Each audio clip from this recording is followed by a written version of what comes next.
Bom, então vamos falar sobre filosofia da religião com enfoque em Agostinho e o maniqueísmo, né? O período em que Agostinho esteve dentro da doutrina do maniqueísmo e o que consiste a doutrina maniqueísta em si. Bom, para isso, como propósito do vídeo, a gente vai falar um pouco sobre filosofia da religião. A filosofia da religião hoje em dia ela ainda é importante? Qual a relação da filosofia com a religião? Por que hoje é importante falar de filosofia da religião? Porque filosofia da religião ela aborda fenômenos que estão no cotidiano, que fazem parte da realidade do sujeito, principalmente o sujeito que está dentro dessa área do saber. E dentro do conhecimento humano, há aspectos que são de grande importância para a estruturação individual e social e que dependem de um rigor para analisar e buscar compreender, mesmo que em parte, a profundidade daquilo que abrange os aspectos tão delicados e de alto valor para nós, seres humanos. Desde os primórdios do que chamamos de conhecimento humano, a filosofia tem a sua estrutura e a sua forma de buscar uma explicação aos fenômenos que experimentamos como humanos, como seres humanos, seres racionais. Conforme Ziles, em Filosofia da Religião, a filosofia adveio após o período chamado de mitológico, onde a filosofia busca, numa atitude crítica, formular questões acerca da verdade, sobre a religião e sua maneira de explicar o mundo através dos mitos. Dessa forma, para se ter uma ideia da importância da filosofia da religião para o nosso tempo atual, devemos ter em mente que, assim como a filosofia é uma maneira de ver a realidade com o propósito de buscar revelar aquilo que aparentemente está oculto nos fenômenos, o que ela busca revelar e estudar ganham relevância para qualquer um que queira saber a explicação para as questões que cotidianamente vivenciamos no âmbito estreito ou largo, quer no âmbito familiar ou no âmbito social. Então, tendo em mente que a filosofia continua sendo importante desde quando surgiu como modelo de enxergar a verdade, hoje é indispensável que, quando formos falar de temas que envolvam questões tidas como universais, tais como falar sobre o bem, o mal, Deus, sagrado, justiça, ordem, etc., a gente acaba sendo levado a passar sobre o que se conhece por filosofia da religião. Isso porque a filosofia da religião, como a filosofia se desvencilhou da religião, da época mitológica, ela tem em si intrincado alguns valores da mitologia. Ela explicou, de certo modo, os aspectos cosmológicos e naturais, na época que era explicado pelos mitos, com isso derrubando alguns mitos da época, e com a sua crítica às explicações mitológicas, ela estruturou uma nova forma de pensamento, uma forma de pensamento racional, começando lá com os pitagóricos, né? Pitágoras de Samos, depois veio os pré-socráticos, Sócrates, os pós-socráticos, e foi seguindo a história da filosofia sempre buscando um envolvimento com esses temas universais, que são os que eu acabei de citar. A filosofia da religião, ela atualmente se encontra em situação precária dentro do conjunto. Não deve ser identificada simplesmente com a religião filosófica ou com a filosofia religiosa. Trata-se de indagação filosófica que usa métodos filosóficos como objetivos filosóficos. Mas não é qualquer filosofia que é capaz de criticar corretamente o mundo humano da fé e da religião. As filosofias que pretendem simplesmente explicar a religião ou reduzi-la a elemento não religioso como libido ou situação socioeconômica alienada não servem, tais como o marxismo, né, a filosofia marxista, ou a psicologia freudiana, que entra como princípio filosófico aqui, falando sobre a libido como uma questão que tendia a levar as pessoas às suas criações religiosas, mitológicas e tal. Dessa maneira, esses tipos de filosofia não servem para estabelecer corretamente o sentido da religião hoje. As filosofias que se põem diretamente a serviço da fé também não, porque elas apelam a um a um aspecto mais religioso. Elas tendem a ser mais religiosas do que filosóficas, por assim dizer. Então, cabe investigar se o fenômeno religioso é originário e irredutível no homem, e se leva por sua natureza a um termo supremo chamado Deus. Esse é o papel da filosofia da religião, investigar este fenômeno religioso, se ele é originário e irredutível no homem. Conforme Ziles, do livro citado há pouco, é de suma importância que o filósofo da religião se atine à investigação no campo da religião e não se oponha aos santos de antigamente, pois eles são de grande relevância para a compreensão dos sistemas e doutrinas estabelecidas no percurso histórico que viveram e para a posteridade. E uma dessas mentes brilhantes que ficou na história é Agostinho, e sua principal disputa sobre o bem e o mal com os maniqueístas deixou-nos uma fonte enorme de conhecimento e sensibilidade que lhe devemos gratidão por sua arguta perspicácia em ter estruturado seu pensamento em volta dessa temática. Para tanto, pretendo fazer menção a esse gênio e traçar seu itinerário até a concepção teológica do mal e em como isso fez com que ele se separasse da doutrina dos maniqueístas. Para isso, o vídeo será dividido em algumas temáticas, em algumas partes. Primeiramente, a gente vai fazer uma introdução sobre a biografia de Agostinho. Depois a gente vai falar um pouco sobre o ingresso de Agostinho no pensamento filosófico maniqueísta, falar um pouquinho sobre o que é a doutrina maniqueísta, sua origem, os seus mitos fundadores, quem foi Mani, o fundador da religião maniqueísta e tal, a disputa de Agostinho com os maniqueus, principalmente baseado nas suas doutrinas, nos seus mitos fundadores. Depois a gente vai falar a relevância dessa disputa para os nossos dias. E por fim a gente vai fazer uma conclusão, um apanhado final, como consideração final. Bom, depois dessa breve introdução, eu vou me apresentar. Eu sou Arthur Scarpati Liucci, sou graduando em licenciatura em Filosofia pela Faculdade Uninter. E vamos juntos aí nesse percalço aí da história de Agostinho, entender um pouco sobre quem foi Agostinho, os seus pensamentos acerca de alguns temas que ele disputou com os maniqueístas e a relevância disso para os nossos dias e tal, e inspirar, de certa forma, o ouvinte deste vídeo, né, a pessoa que estiver assistindo esse vídeo, a se enveredar por esse caminho do pensamento, por este caminho da filosofia, por este caminho de buscar a verdade, de olhar para além dos fenômenos aparentes, buscar a essência das coisas que estão ao nosso redor e aquilo que traz um fundamento mais sólido para aquilo que a gente assume como verdade. Então vamos começar aí, né? Nossa videoaula será dividida em 3 eixos principais, centrais, onde o tema gerador, que é a questão da filosofia da religião, que eu já fiz a breve introdução atrás.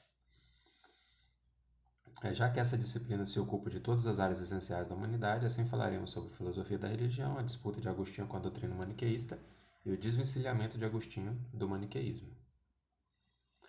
A origem da filosofia. Bom, a filosofia ela se originou na Grécia, atribuem-se, né, a Pitágoras de Samos, né, que tem a corrente dos pitagóricos e tal.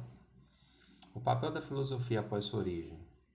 A filosofia ela tende a buscar a essência através dos fenômenos observados na realidade. Porque a mitologia ela trabalhava com a ideia de quê? Ela trabalhava com a ideia de você olhar para os fenômenos, né? Você olhava os trovões, você olhava as ondas revoltas no mar, você olhava o fogo, você olhava os animais ferozes, e a mitologia, através daquilo, criava mitos, a religião, né, através daquilo, criava mitos para tentar explicar por que aquelas coisas aparentes eram do jeito que eram. Então sempre se criavam deuses e se atribuía a esses deuses o poder de ter criado, de ter feito aquelas coisas daquela forma. Não se buscava algo além daquele fenômeno aparente. A mitologia trabalhava com isso e a religião ela era muito refém a esses mitos fundadores, esses mitos criadores. E quando a filosofia surge, ela surge como uma ruptura desse pensamento mitológico, no intento de buscar explicar melhor esses fenômenos aparentes, de certa forma, ou confirmá-los pela busca da essência desses fenômenos, ou derrubá-los através do mesmo método. E o método filosófico ele é um método de buscar a verdade sem apego ao que quer que seja, sem apego a autoridades e essas coisas. Então, o método filosófico consiste em questionar os fenômenos aparentes da realidade e buscar uma consistência que seja válido universalmente para todos os fenômenos que se assemelham àquele fenômeno que está sendo analisado. Então, a estrutura de pensamento, de raciocínio da filosofia consiste nisso. Consiste em você buscar, através de questionamentos, de perguntas, a essência desses fenômenos observados, desses fenômenos aparentes. Ao contrário do que fazia a religião, que só olhava eles e criava mitos para tentar explicar ele da forma que eles eram ali, sem um critério que empregasse um caráter de valor universal, onde em todos os lugares uma mesma estrutura de pensamento seria válida a partir do momento que foi feita uma análise e um questionamento de raciocínio filosófico acerca daquilo. Por isso que você vê que as diversas religiões possuíam os seus mais variados mitos para explicar às vezes os mesmos fenômenos. E a filosofia ela vem com a intenção de quê? De universalizar um conhecimento central. Então, quando você fala sobre um aspecto dentro da filosofia, em qualquer canto do mundo onde se aplica um método filosófico, pelo critério da aplicação do método filosófico, eles têm que chegar ao mesmo raciocínio, à mesma conclusão. Caso não se chegue, aí você começa a ter as disputas dentro da filosofia para se aperfeiçoar aquela corrente de pensamento ou derrubá-la criando uma nova corrente de pensamento, como a gente vê dentro da história da filosofia acontecendo com várias correntes, né? Bom, agora a gente vai falar um pouco sobre Agostinho. Então, quem foi Agostinho, né? Aurélio Agostinho, mais conhecido como Agostinho, nasceu na cidade de Tagaste, localizada na Numídia, que fica ao norte da África.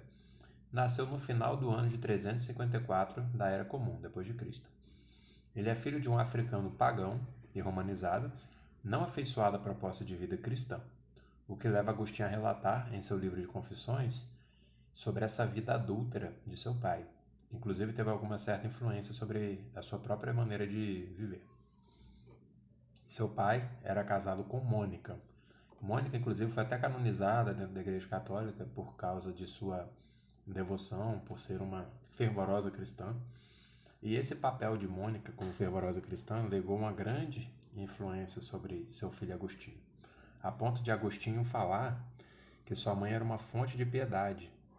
Já tinha vindo ao seu encontro e seguindo-o por terra e por mar, com a segurança posta por Deus nela, no meio de todos os perigos. Ela era nos riscos dos mares, ela ia nos riscos dos mares, incutia coragem aos próprios marinheiros que navegavam junto a ela e costumava animar os inexperientes navegadores do abismo. Quando se perturbavam, ela fazia orações e buscava dar-lhes ânimo. Prometia-lhes a chegada a salvamento. Prometia-lhes que chegariam são e salvos no destino deles, porque em visão o Senhor concedia a ela essas previsões. Toda perseverança e fé de Mônica influenciaram a maneira de Agostinho ver o cristianismo, a ponto de Agostinho dar graças a Deus por aquela que pela carne o concebeu para a vida temporal e pelo coração o fez nascer para a vida eterna. Agostinho, desde criança, demonstrou grande sensibilidade e grandes dons intelectuais.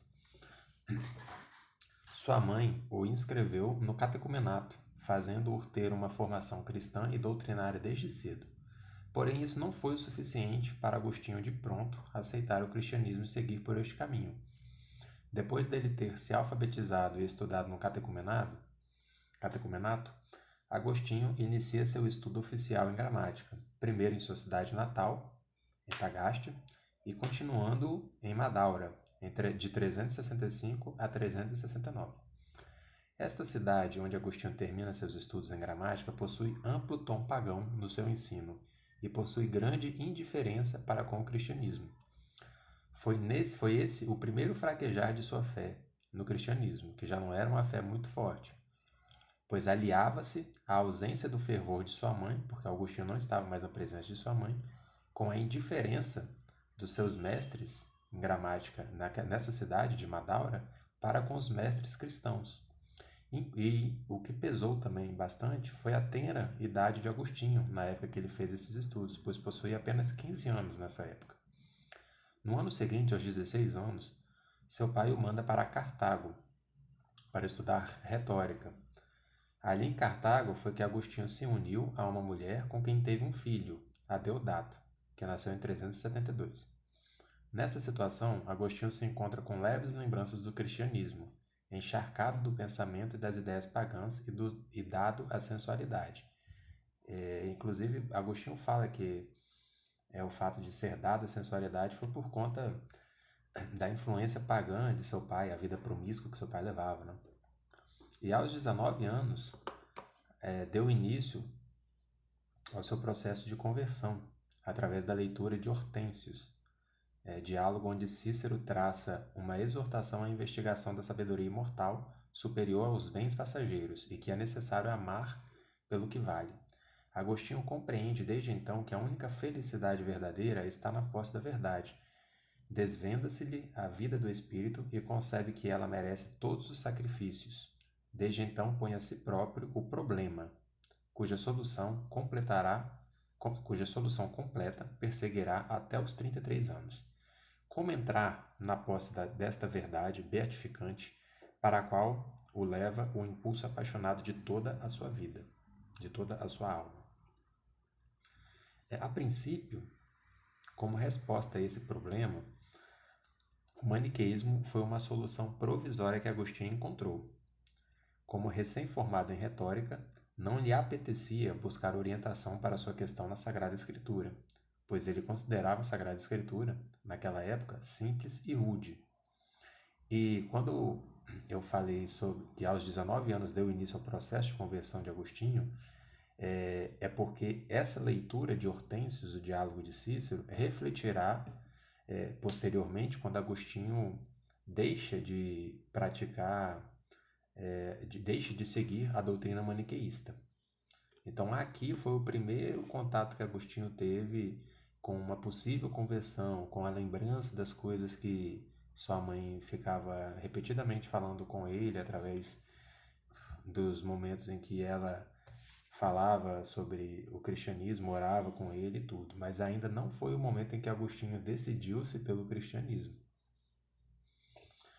Agostinho, depois de ter feito o seu estudo em retórica, se instalou como professor de retórica em Tagasta, depois em Cartago. E durante 9 anos, que foi o tempo que corresponde ao período em que ele se manteve maniqueísta, ele admitiu os 3 principais princípios de Manes, sendo eles que não há realidade alguma superior ao corpo, o outro é que a alma humana é uma parte da divindade, e o último é que o mal é uma substância separada que não vem de Deus. Então o mal ele tem uma existência por si próprio, conforme o maniqueísmo. Após quase uma década como maniqueísta, 2 causas o desligaram deste sistema. A primeira causa foi a visita de Fausto, que lhe causou enorme frustração, pois Fausto era um dos grandes nomes do maniqueísmo na época. E Agostinho nutriu grande esperança quando viu Fausto para que ele pudesse responder aos seus questionamentos e resolver os seus problemas. Porém, o que ele viu em Fausto foi um homem de grande fraqueza, floreando um discurso com belas palavras e retórica. E a outra causa foi quando ele se mudou com sua escola de retórica para Roma e percebeu que lá havia grande ojeriza por parte dos romanos para com os maniqueístas e sua doutrina. Vendo essas duas situações lhe pesarem negativamente, Agostinho passa então a depositar sua esperança no probabilismo para resolver seus dilemas, abrindo mão do a princípio instigante e interessante maniqueísmo. Em 384, Agostinho se muda de Roma para Milão e se fixa aí. E foi em Milão que ele se deteve em profundas reflexões espirituais, onde ele amadureceu a sua conversão, que foi dada início aos 19 anos com a leitura do Diálogo de Cícero. E ele amadureceu então a sua conversão ao cristianismo em 384, em Milão, ao fim do qual, após este amadurecimento, ele demitiu-se do cargo de professor oficial de retórica e se mudou para Cassicíaco, onde morou com amigos, sua mãe, seu irmão e seu filho, Adeodato. Em 387, Agostinho recebe o batismo por Ambrósio e deixa a Itália para retomar a África, sua cidade natal. No caminho de retorno, aconteceu que sua mãe faleceu e provocou uma postergação a esse retorno à África. Quando Agostinho chegou na sua terra natal no ano seguinte, em 388, ele vendeu os seus bens paternos e decidiu abrir uma comunidade religiosa, adquirindo rapidamente grande notoriedade, dada sua perspicácia retórica, como era professor de retórica, e a sensibilidade espiritual, além de sua santidade em vida, pois ele, conforme ele diz em suas confissões, ele abandonou tudo pela causa de Cristo. Em 391, Agostinho foi ordenado sacerdote. Em 395, foi consagrado bispo, assumindo o cargo de bispo titular após a morte do bispo Valério, em 396.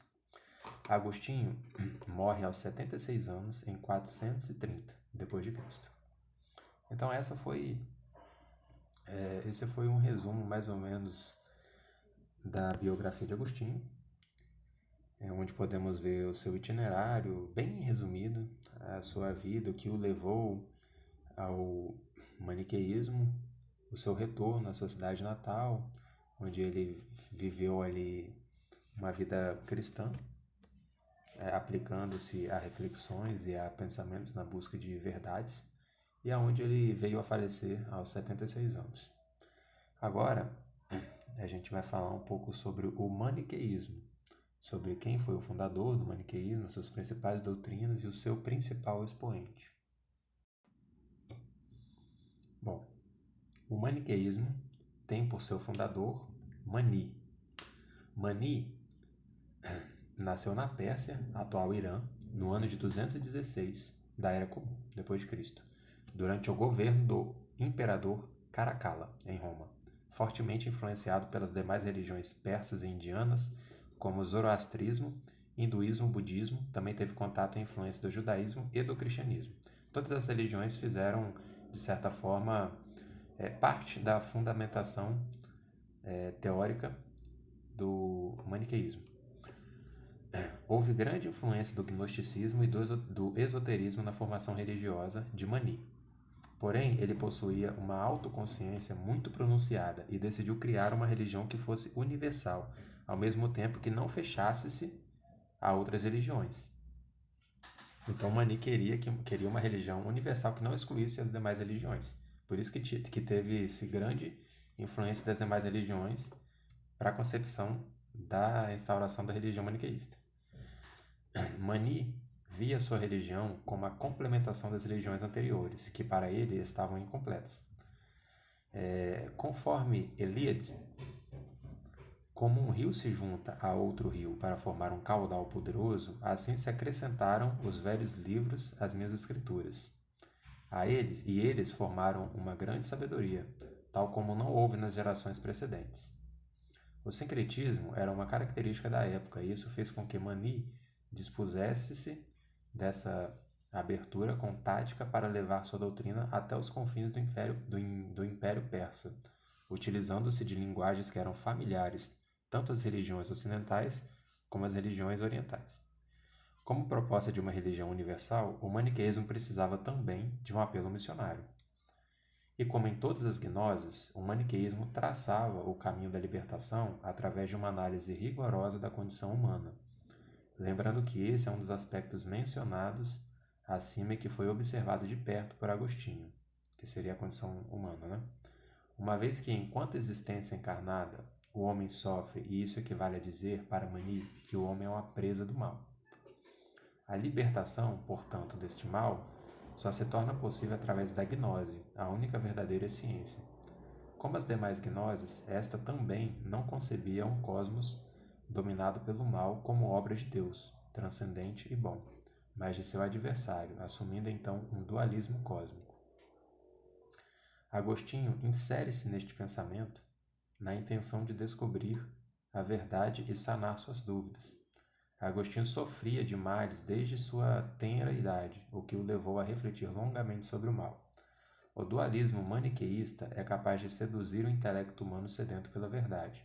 Foi dessa forma que, durante os 9 anos em que estava inserido nessa doutrina, Agostinho procurou entender e decifrar o problema do mal neste cosmos criado por Deus, sendo Deus sumamente bom.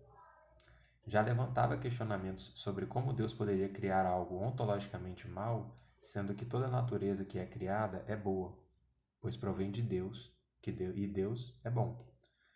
Seus anos de investigação e questionamento chegaram ao fim quando, na visita de Fausto, o mais imponente e eminente pensador maniqueísta na época de Agostinho não soube responder seus questionamentos.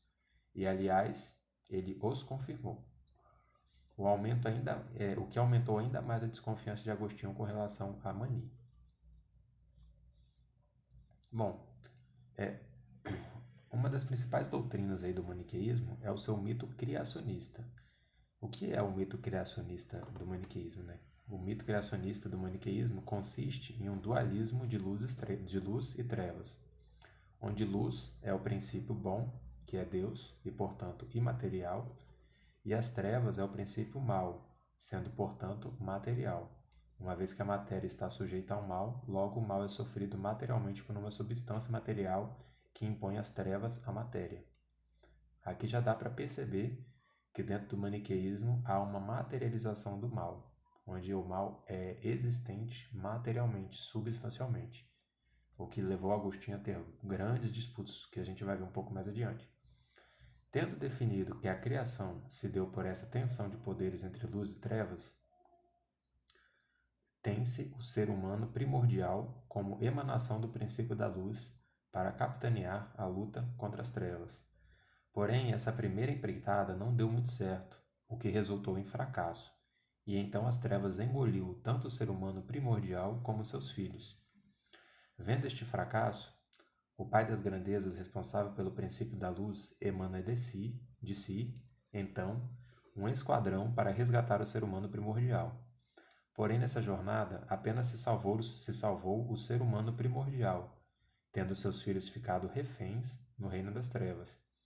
Essa disputa entre os reinos e a separação entre o ser humano primordial e a sua prole foi que deu sentido ao que os maniqueístas distinguiram como alma, que seria o não sensível, o ser humano primordial resgatado, e a matéria, que seria o sensível, a prole refém do reino das trevas. Dada essa disputa interminável entre a luz e as trevas, foi que deu origem à criação do primeiro homem e da primeira mulher, porém aqui com a intenção de eternizar a luz no aprisionamento da matéria, com o objetivo de minar sua glória e poder. Dessa forma, o corpo humano é compreendido como detentor da substância do mal, que é uma espécie de prisão da alma, e esta, por sua vez, detentora da substância do bem. A alma detentora da substância do bem, no caso. Para se livrar dessa disputa interna entre os dois reinos, o ser humano precisa se abster sexualmente para que não se perpetue a tentativa do mal de aprisionar a luz através da matéria, ou seja, dos filhos gerados. Não obstante, ainda que houvesse uma conversão em massa ao princípio maniqueísta, isso não é o bastante para se eliminar o mal, uma vez que o maniqueísmo defende que o mal é eterno. Tendo este entendimento sobre o mito criacionista dos maniqueístas, podemos entender por onde começou a disputa de Agostinho com eles. Pois para Agostinho, o mal não consiste em algo material, pois ele via que tudo que fora criado bom, uma vez que existir é bom, e sendo bom existir, equivale a dizer que a criação do que quer que seja algo bom, pois foi criado por quem é o sumo bem, ou seja, Deus. Agostinho não via como sustentar a hipótese do mal como algo material, logo isso batia de frente com a cosmovisão criacionista dos maniqueístas. Além do mais, essa visão maniqueísta do mal tornava o homem desculpável por suas ações, ou seja, não havia como o ser humano se livrar desse mal impregnado em sua matéria, pois a matéria aprisionava o mal, no caso, como a gente viu, dado o mito criacionista. Logo, o mal que ele praticava não era sua responsabilidade ou fruto de sua livre escolha, mas involuntário e inevitável, determinado e inerente à sua natureza humana. Ao ver que o mal não poderia ser material e que não era determinada às ações humanas más, pois provinham de sua escolha, cabendo-lhes a responsabilidade por tais, Agostinho desenvolve sua reflexão sobre o mal e sobre o livre-arbítrio, profundamente influenciado pelo neoplatonismo de Plotino. Foi então que Agostinho começou a vislumbrar que o mal não existe ontologicamente, mas apenas que ele não é, ou seja, o mal é um distanciamento do bem, o que não caracteriza que o distanciar-se do bem seja a materialização do mal, mas que a ação humana em se afastar do bem é que é um mal. O mal está na escolha e na ação do ser humano, e não como um fluxo do qual ele não tem condições de fugir. Vê-se então que o bem é um ser e o mal um não ser, uma ausência do ser, que é o bem. A gente vê aqui onde se começa essa disputa de Agostinho com o maniqueísmo. E Agostinho atribui ao maniqueísmo um erro ontológico, pois o maniqueísmo atribui existência a algo que não é, que não existe, que não possui a propriedade de existir, de ser um bem. Pois o mal, como sendo uma privação do bem, ele não pode ser um ser, ele não pode advir de um ente que é. No caso, o criador de todos os seres é um ente que é uma entidade necessária, que não tem como ser algo além daquilo que ele é. E esse ser necessário atribui-se o nome de Deus, e por Deus criar as coisas, trazer à existência as coisas, ontologicamente, as coisas criadas são boas, porque vieram a existir através de um ser que é sumamente bom. E como o mal ele é uma privação do bem, o mal ele tende a levar o bem a não ser mais bem, tende a suprimir a qualidade de bem daquele ser, ele não pode existir como substância, ele não pode existir ontológica e materialmente. Então esse é o principal erro ontológico que Agostinho via no maniqueísmo. Por não possuir uma substância, seja corpórea ou incorpórea, Agostinho diz que procurou o que era maldade e não encontrou ela em uma substância, mas sim uma perversão da vontade desviada da substância suprema. Tendo entendido que o mal não apresenta substância, as próprias coisas corrompidas não dão margem a concluirmos que há ali a manifestação substancial do mal ou da maldade. Dado que qualquer coisa corrompida é boa, pois se não houvesse nela nada de bem, não seria possível que se corrompesse. E ainda que fosse possível retirar dela toda a bondade, ela não mais existiria, pois o mal aparece como um tirar fora, uma privação, uma tendência ao nada, de forma que se houvesse a supressão total de bem em algo, o que restaria não seria um quase nada, mas sim um absoluto nada. Colocando dessa forma o mal, Agostinho tanto deixa claro que sua origem não é divina e que a responsabilidade pelo mal é humana, pois o mal é uma defecção, uma ausência de bem, e esta ausência tem por causa o livre-arbítrio da vontade humana. A má vontade humana, que em si não é nada, pois é uma ação, teria de ser necessariamente obra de Deus, tendo origem ao distanciamento do bem, conscientemente e voluntariamente. Uma vez que a vontade corrompida é uma subversão à ordem natural da criação, ela também é considerada um pecado. A razão pela qual podemos sustentar que o pecado é a causa e o efeito do mal. Sobre isso, em síntese, a má vontade, o pecado, é ao mesmo tempo causa e efeito do mal, o pecado.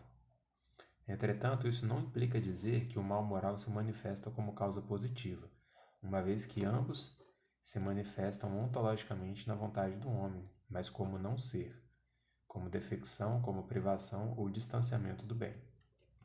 Agostinho estabeleceu que a causa e efeito do mal estão no livre-arbítrio. Livre-arbítrio, para Agostinho, é a faculdade da escolha com a qual nascem todos os homens. Mas não podemos confundir o livre-arbítrio com a liberdade, pois liberdade é, para Agostinho, o amor ao bem. Portanto, quanto mais próximo do bem, mais livre a vontade humana e afastada da possibilidade do pecado em suas escolhas. A liberdade decorre da eleição do bem apreendido pelo intelecto e querido pela vontade. Na liberdade, o livre-arbítrio está orientado em direção ao bem, e que a função da graça é impulsionar o ser humano nessa direção. Não há oposição entre a liberdade e a graça, uma vez que é através da graça que o ser humano adquire a liberdade. A graça, então, foi outro tema de grande importância do qual Agostinho trabalhou intensamente para responder a seus problemas e confrontar seus opositores heréticos e gnósticos. A graça não deve ser vista como falta de liberdade do homem no intento de escolher o bem ou a prática de se afastar dele. Agostinho não desconsidera a existência da razão para a escolha do bem e a rejeição do mal. O que decorre, porém, é que o homem não precisa de ajuda divina para a escolha do mal, uma vez que possui sua vontade corrompida pelo pecado original. Dessa forma, possui tendências para o mal, que ofusca, assim, o bem, o que o faz carente do auxílio da graça para praticar o bem, de forma que a graça não anula a liberdade. O mal moral decorre do pecado original, mas para Agostinho a inclinação humana para o pecado tem remédio, que seria a graça de Deus. É através da graça que a pessoa destruída pelo pecado pode ser reconduzida ao estado original de fazer e buscar o bem. A vontade da pessoa natural só pode querer o mal. A vontade dominada pela graça tem apenas a liberdade de ver tudo com o poder dela, com o poder da graça. E a redenção é, no fundo, a libertação da vontade humana para que possa ser obediente à graça. A possibilidade de escolha permanece no ser humano, porém, agora ele conta com o auxílio da graça para escolher o bem, que antes rejeitava pela carência da mesma. Então a gente viu que a percepção de Agostinho por deste erro ontológico do maniqueísmo sobre o mal e esse dualismo na criação maniqueísta o levou a severas críticas sobre a doutrina maniqueísta e o levou a se distanciar do maniqueísmo. E a sua conversão e as suas posteriores reflexões o levaram a perceber que a graça e a anuência a esta graça é que faz com que o ser humano, liberto desta tendência ao mal, ao pecado, consegue se ver livre para obedecer à vontade de Deus e consegue perceber que o mal, na verdade, ele é uma privação do bem.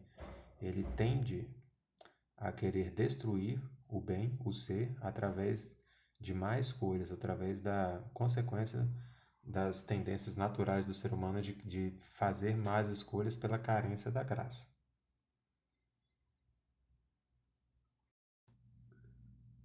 Agostinho, influenciado pelo modelo de filosofia platônica através do neoplatônico Plotino, ele imiscuiu ao cristianismo essa forma de pensar e buscar respostas, de buscar a verdade. O ceticismo de Agostinho, durante o intervalo em que deixou o maniqueísmo e se converteu ao cristianismo, o fizera duvidar de tudo. Porém, na ânsia de tudo duvidar, ele não chegaria a nenhuma resposta para os seus problemas, e isso estava lhe causando grande desconforto.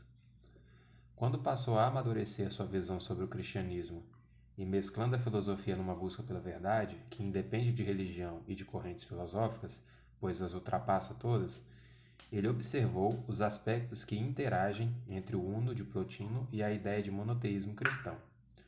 Sua forma de pensar e seus escritos influenciaram grandemente toda a história do cristianismo desde então e ainda hoje somos forçados a nos remeter a Agostinho quando queremos falar sobre assuntos tais como o mal, o livre-arbítrio, a graça, a trindade, a ordem, entre outros assuntos dos quais são de grande estima para a filosofia e para a teologia no Ocidente. Alguns dizem que Agostinho cristianizou a doutrina de Platão. A doutrina de Agostinho sobre a iluminação substitui a doutrina platônica da anamnese ou reminiscência. Para Platão, as almas humanas contemplaram as ideias antes de se encarnarem nos corpos, e depois se recordam delas na experiência concreta. Porém, ao contrário, para Agostinho, a suprema verdade de Deus é uma espécie de luz que ilumina a mente humana no ato do conhecimento, permitindo-lhe captar as ideias, entendidas como as verdades eternas e inteligíveis presentes na própria mente divina. Para Agostinho, alcançar a verdade é alcançar a Deus, e eles nos deixam um grande legado espiritual e intelectual. Seus livros são verdadeiros tratados de como chegarmos à verdade e de como buscarmos invocá-la, uma vez que invocare remete a chamar para dentro. Isso deixou um pouco reflexivo Agostinho, porque Agostinho se perguntava: como posso chamar para dentro de mim Deus se ele já está lá? A isso ele respondeu fazendo apelo à oração e ao louvor, reconhecendo a graça e a misericórdia de Deus através do belo e da ordem. O conceito de ordem de Agostinho possui, como fora para seus predecessores, uma qualidade escalonada de ordem cósmica como totalidade de forma, que não há nada fora do mundo, que é o todo, e de outra parte, no interior do mundo, do todo, não há nada que escape a esta ordem. Nada é contrário à ordem e qualquer derrogação à ordem provém de uma desinformação. Agostinho explica que o erro não é aberrante, pois por quem o produz e pelo que produz insere-se numa trama causal e encontra-se reintroduzido no interior da ordem, e no interior da ordem nada lhe escapa, pois as criaturas inferiores ou pecadores não manifestam menos que as mais elevadas a excelência da ordem. Longe de pôr a ordem em perigo, a existência do menos bom condiciona a do melhor. E tanto para este como para aquele, nossa atitude em face de Deus deve ser a ação de graças e não a recriminação.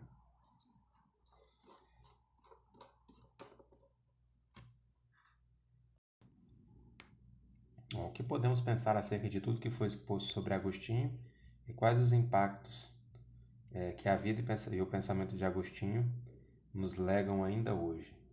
Bom, para preparar esse material de base para a gravação, eu tive como auxílio livros e artigos que trabalham sobre pontos específicos do amplo espectro de doutrinas que Agostinho estabeleceu, de forma a me influenciar pessoalmente uma busca mais profunda pela verdade dos fenômenos dispostos na realidade, bem como a averiguar se os pontos em que Agostinho se debruçou durante anos em sua vida e disputas com outras correntes de pensamento se mantêm com sólido aporte lógico e filosófico na atualidade.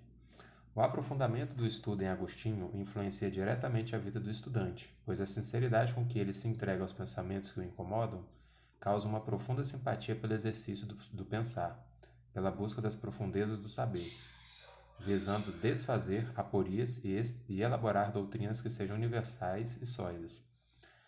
Para Agostinho, todo o processo do conhecimento que se dá a partir da iluminação da alma por Deus através da crença de que Deus não só é a fonte de verdades, mas que Deus é a própria verdade, e que as verdades captadas pelos sentidos, que são a base para a nossa compreensão enquanto seres inteligentes, são aprendidas pela alma, uma vez que ela capta da verdade as bases daquilo que descobre enquanto aprofunda-se na busca.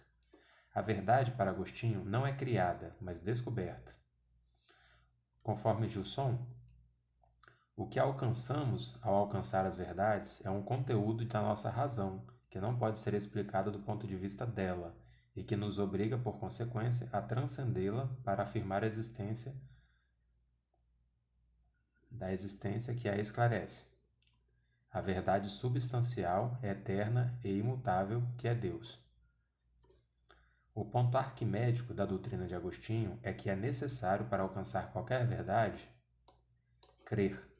Crer, para Agostinho, só é possível mediante o uso da razão, pois é a razão que deposita a esperança na coisa acreditada, e essa esperança exige que a razão seja submetida a uma autoridade, mas não a qualquer autoridade, a autoridade de Deus.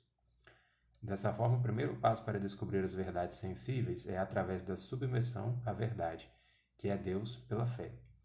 Foi quando Agostinho se viu diante de questões de difícil resolução dentro de seus questionamentos enquanto integrante do maniqueísmo que fez com que ele refletisse consigo mesmo sobre como fazer para resolver essas aporias. Nesse momento que ele se viu aberto para a crença em Deus, e a partir de então, sua visão sobre essas aporias foi aberta e ele conseguiu conciliar sua crença em Deus, que foi a sua conversão ao cristianismo, com as respostas para os seus mais caros problemas na época de Pagão, que foi quando ele cristianizou o platonismo através da influência do neoplatônico Plotino e a sua doutrina e teoria do uno. Diante disso que se vê a tônica sempre presente em Agostinho para que se volte para Deus em conversão como o único caminho para descobrir-se as verdades através da união mística com a mesma, por meio da graça divina. Essa experiência pessoal de Agostinho reflete diretamente na vida moderna e ocidental, uma vez que muitas correntes filosóficas surgiram desde os tempos de Agostinho até hoje, mas uma coisa é certa: não é possível buscar verdades saindo do nada. É preciso ter uma base para que haja um apoio na busca por respostas. E a saída seria pela razão, crer e pela crença descobrir a verdade. O apelo à conversão e a forma como Agostinho ainda hoje instiga seus leitores para uma vida de reflexão e pensamento é algo ímpar. Seu livro de confissões é um verdadeiro devocional onde diversas vezes nos vemos nas mesmas situações em que ele se encontrou e que por meio da oração e reflexão o santo nos ajuda a lidar com essas dificuldades ao passar de tantos séculos. Incomodar uma alma que seja na busca pela verdade e no caminho prazeroso que é o do pensamento e da reflexão já atinge o objetivo por mim estipulado para esta atividade. Por isso, a escolha de tornar este vídeo aberto para todos quantos possam ter acesso é provocar aos que assistirem esse vídeo para se espelharem na vida de Agostinho e seguir seus passos como pessoa, como filósofo e, quiçá, como cristão. Aqui estão as referências bibliográficas que foram usadas para desenvolver a parte teórica desse vídeo, desse estudo. E caso alguém tenha interesse em fazer um estudo introdutório sobre a vida de Agostinho, tais livros, tais referências servem como uma base bem sólida para a introdução ao pensamento de Agostinho. Claro que os livros do próprio Agostinho são também deveras importantes para quem quiser conhecer sobre o pensamento dele, mas é importante, como Agostinho ele era muito profundo em suas análises, em suas reflexões, é importante ter uma pequena base de filosofia para a gente conseguir compreender alguns aspectos do pensamento dele. Por exemplo, quando ele vai analisar sobre a questão do mal, no livro O Mal e a Liberdade, no livro do Livre-Arbítrio, onde ele traça o diálogo com Evódio, se você não tiver uma boa base ontológica para entender os termos que ele ali coloca, fica de difícil compreensão a leitura do livro. Mas uma vez que você consegue ter uma introdução boa acerca de Agostinho, você consegue compreender de forma clara e ver o quão